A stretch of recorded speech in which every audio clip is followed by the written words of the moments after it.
what really went on behind the scenes between Melissa Sue Anderson and Karen Grassle. For decades, fans have whispered, speculated, and wondered. But now, at 63, Melissa is finally breaking her silence. Melissa Sue Anderson came into the world on September 26, 1962 in Berkeley, California, a city buzzing with ideas, artistic energy, and a progressive spirit that encouraged questioning everything. It was a place where creativity thrived and curiosity was practically in the air. She was the second of two daughters born to James and Marian Anderson, a couple navigating the dizzying social shifts of the 1960s, just like countless families trying to find their footing in a changing world. Melissa's older sister, Maureen, was a full 12 years older, a gap wide enough that their relationship wasn't like a typical sibling bond. Maureen, in many ways, became a mentor, a guiding presence, almost like a second parent. From an early age, Melissa learned lessons in independence, responsibility, and perspective that most children wouldn't encounter until much later. Those experiences didn't just shape who she was, they built the resilience, emotional depth, and maturity that would one day shine through in every role she played on screen. Growing up in Berkeley during such a formative time, with a sister who doubled as a guide and parents navigating social upheaval, Melissa was exposed early to the complexities of life. It's no wonder that when she stepped into Hollywood, she brought with her not just talent, but a perspective and poise that set her apart from other young stars.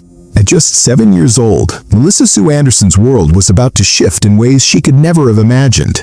The Anderson family packed up their lives in the calm, academically focused San Francisco Bay Area and moved to the frenetic, dazzling streets of Los Angeles, a city where dreams seemed to glitter in every corner and opportunity pulsed in the air.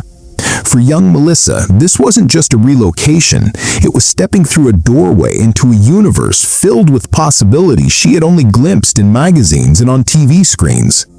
But life in LA was not all red carpets and bright lights. By the time Melissa reached 13, her parents' marriage had fractured, leaving her and her sister under the care of their mother, Marian. The upheaval of divorce could have left them adrift, but Marian held firm, grounding them with the steady rhythms of Roman Catholic tradition. It was this anchor, ritual, faith, and discipline that offered a measure of stability amid the emotional turbulence of adolescence, a lifeline that would help Melissa navigate the chaos of both family and a budding career. Even amid these personal storms, Melissa's talent began to shine like a beacon. She appeared in commercials from major brands, from Mattel toys to Sears, learning the delicate art of performing for the camera at an age when most children were just learning to tie their shoes. Yet it wasn't these gigs that would change her life. It was a keen-eyed dance teacher who first saw what made Melissa extraordinary. She noticed a rare combination, grace that was innate, an expressive presence that drew attention, and a magnetic instinct for performance that simply couldn't be taught. That teacher's encouragement would become a turning point. Melissa's parents were advised to secure a talent agent, and with that single decision, the path to Hollywood began to open. Audition by audition, Melissa quickly became a recognizable presence in the competitive world of child performers. Casting directors were captivated not just by her charm, but by the depth of emotion she could convey, an authenticity that made her stand out in a sea of young hopefuls. What had started as a small spark in the heart of Los Angeles was rapidly igniting into a career that promised to burn bright and long. Her early TV work quickly gained attention, with one standout role as Millie in The Brady Bunch, the girl who shares that sweet, slightly awkward kiss with Bobby Brady, a moment that became a 1970s sitcom classic. That same year, she showed her range with an appearance in Shaft, proving that even as a child, she could move effortlessly from family sitcoms to gritty crime dramas. At just 11, Melissa's career reached a turning point when she was cast as Mary Ingalls in Little House on the Prairie. This role would define her career. From 1974, she starred in the beloved series for 8 seasons, portraying Mary, the eldest Ingalls' daughter, gentle, smart, and at the center of some of the show's most emotional storylines. Though she left after the 7th season, she returned for 3 episodes in season 8, giving her character a proper conclusion and leaving fans satisfied. In 1976, her bond with series creator and star Michael Landon deepened when he personally invited her to appear in his autobiographical film, The Loneliest Runner, further cementing her place in the Little House legacy. It was more than just a call to act. It was a deeply personal invitation, one Melissa later called a true honor. The excitement was palpable as she stepped into the role of Nancy Rizzi, the first girlfriend of young John Curtis, Landon's fictionalized counterpart, brought to life by Lance Serwin. The experience clearly left a mark on her, because just a year later, in 1977, Melissa reunited with Serwin in the television film James at 15. There, she played the character's love interest once again, proving she had a rare gift for portraying emotionally grounded, relatable young women navigating the turbulent world of adolescence. Her talent didn't just win the hearts of viewers, it caught the attention of critics and award committees alike. In 1978, Melissa earned a Primetime Emmy nomination for Best Leading Actress in a Drama Series, a recognition of the emotional depth and maturity she brought to Little House on the Prairie. But she didn't stop there. The very next year, she claimed the Emmy outright for her performance in the ABC school special Mother Is Mine, a role that stretched her dramatic range beyond the familiar frontier world that had first made her famous. 1979 became a pivotal year, as Melissa once again took on a leading role, this time playing Dana Lee Gilbert in the CBS television film Survival of Dana. The story followed a North Dakota teenager thrust into the unfamiliar social landscape of Los Angeles' San Fernando Valley, and Melissa's portrayal of Dana's challenges made Dana's challenges feel immediate, real, and relatable. The project offered her the chance to embody a modern, age-appropriate character whose experiences echoed her own, bridging the gap between her real life and the screen with remarkable authenticity. By 1980, Melissa Sue Anderson's star had clearly risen beyond American borders. Her talent and charm reached international audiences when she received the prestigious TP de Oro Award in Spain for Best Foreign Actress, a remarkable acknowledgement of Little House on the Prairie's global appeal. This recognition didn't come out of nowhere. Just a year earlier, in 1979, Anderson had visited Spain as a guest on the widely watched television program 625 Linnaeus, giving her fans across the country the chance to connect with her personality and her work firsthand, and solidifying her status as a beloved international figure. Anderson's versatility as an actress was equally evident in 1981, when she earned a Young Artists Award nomination for her performance in the Canadian slasher film Happy Birthday to Me. Here was proof that she could move effortlessly from the wholesome, family-friendly world of Little House on the Prairie into the darker, more intense territory of thriller and suspense. After leaving the series, she kept her career momentum strong, taking on roles in acclaimed television shows such as The Equalizer, Alfred Hitchcock Presents, Chips, and Murder, She Wrote, showing that her appeal and her skill were far from limited to a single genre. Melissa's creative talents weren't confined to acting alone. She also explored life behind the camera, serving as an associate producer in Where Pigeons Go to Die in 1990, one of Michael Landon's final television projects before his passing. Their collaboration spoke volumes about the lasting professional bond they had developed over the years. Recognition for her impact on Western-themed television followed in 1998, when she was formally inducted into the Western Performers Hall of Fame at the National Cowboy and Western Heritage Museum in Oklahoma City, a milestone honoring her contributions to the genre she had helped define.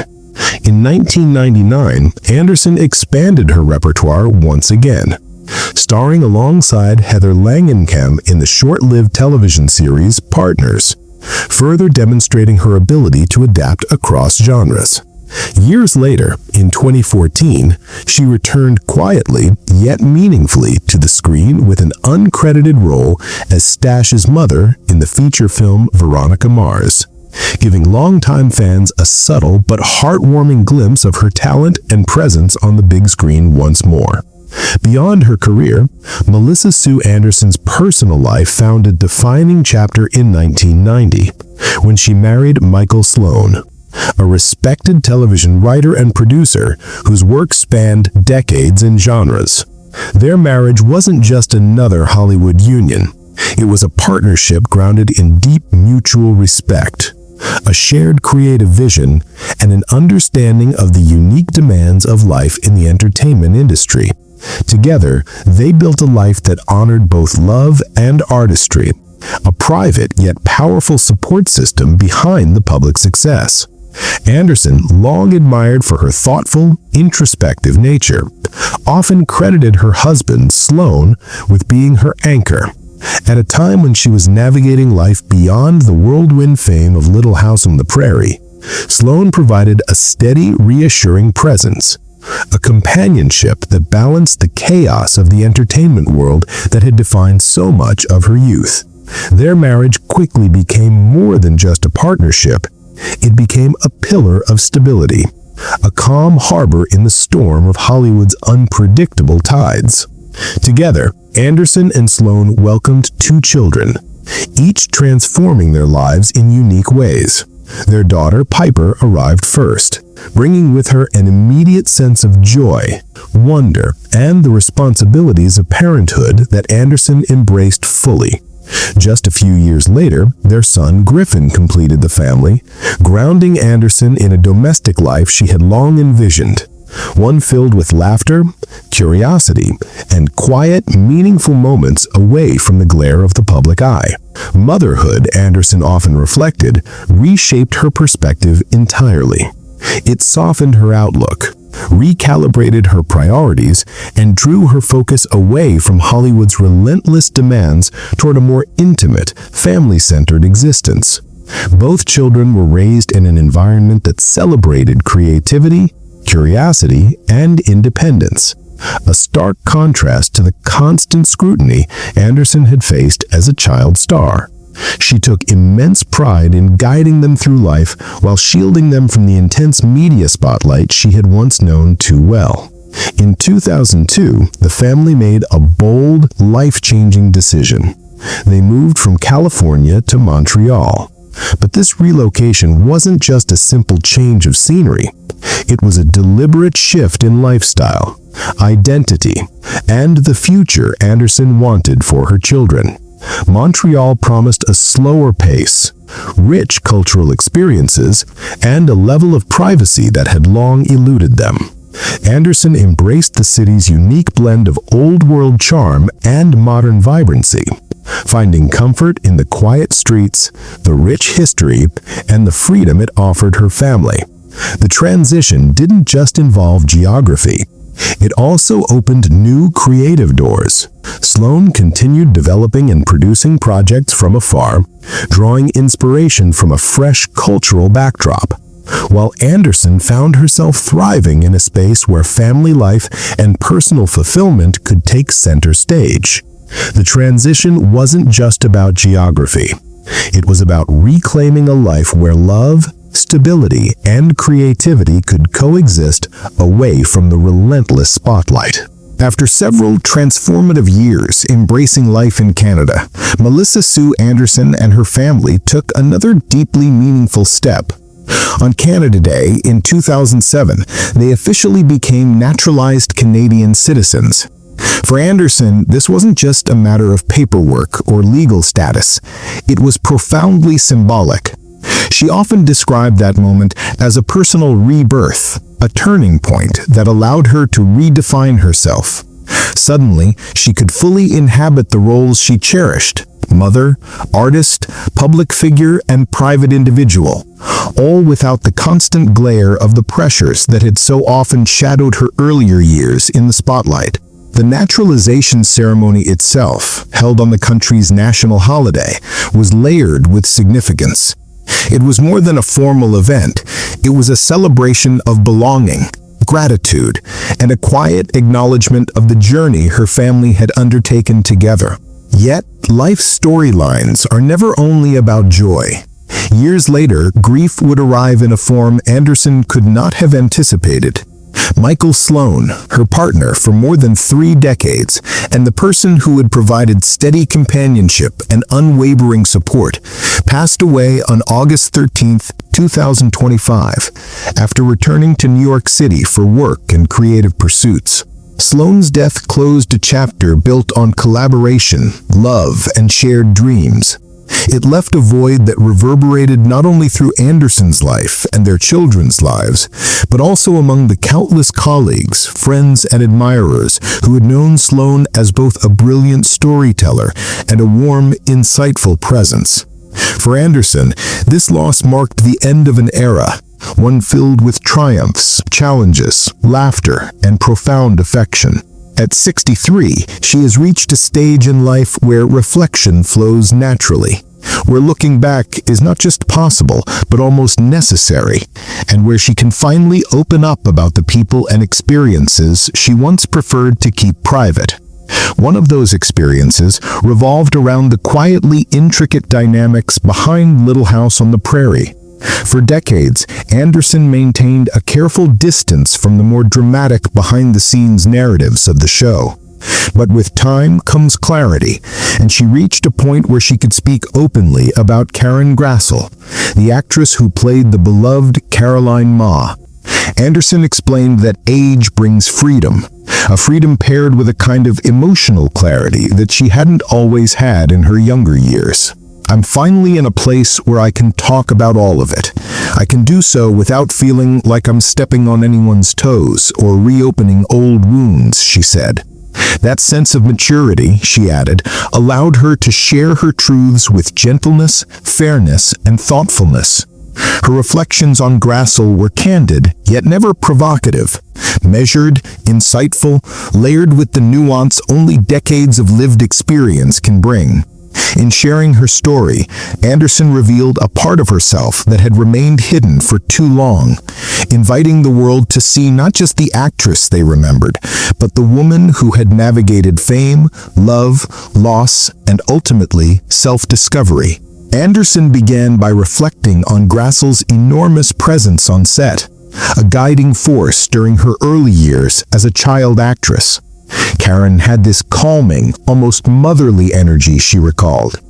Even when the adults around us were stressed or exhausted, she somehow made the environment feel safe for me.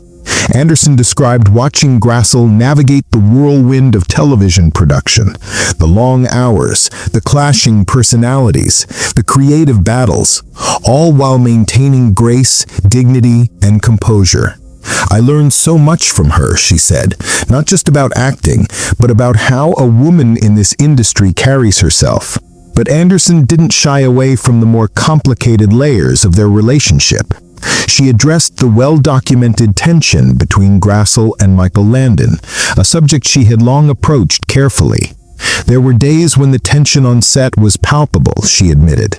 As a kid, you don't always understand it, but you can feel when adults aren't seeing eye to eye. Despite this, Anderson explained she felt a sense of empathy for Grassle during those moments. I could see she was doing her best, she said. She cared deeply about her character and fought for the things she believed truly mattered. That's something I respect now more than I did back then. Anderson even revealed her own emotional distance from Grassle while filming, a dynamic that has long intrigued fans. When you're young, you naturally stick to your bubble, she said. I was close to certain people, and Karen had her group. It wasn't hostility, just separate worlds. Looking back, however, she now recognizes the weight Grassle carried behind the scenes. I think she felt a deep responsibility to make Ma not just believable, but meaningful, Anderson reflected. And she did it every single day, even when no one fully realized the effort it took. Sometimes the people who shape our lives are the ones we barely notice at the time, only recognizing their impact years later. Melissa Sue Anderson knows this truth all too well. She carried that awareness quietly for decades, and looking back, it's something I admire even more today. In perhaps the most heartfelt part of her reflections, Anderson opened up about how growing older has reshaped the way she views the people who influenced her early years. You get older, she said, and you start thinking about who guided you, who protected you, who challenged you. For Anderson, one person embodies all of that: Karen Grassle. Each act of guidance, protection, and challenge came not with fanfare, but quietly, almost invisibly. I didn't always see it then, Anderson admitted, her voice tinged with reflection. But I definitely see it now. Any misunderstandings, any distance that may have existed in the past, they've faded with time. What remains, she says, is a deep, enduring gratitude. I have a lot of gratitude for her, Anderson emphasized. She was a cornerstone of that show and deserves every bit of recognition she gets. Anderson's words go beyond simple reminiscence or confession. They carry the weight of generosity, the kind that comes when someone chooses to honor the past rather than dwell on it. Here is a seasoned actress reflecting with grace, paying tribute to the woman who once stood beside her on the prairie. Together, they navigated a world far bigger, far more complicated than either could have imagined back then. And Anderson's acknowledgement ensures that Karen Grassle's quiet influence will not be forgotten.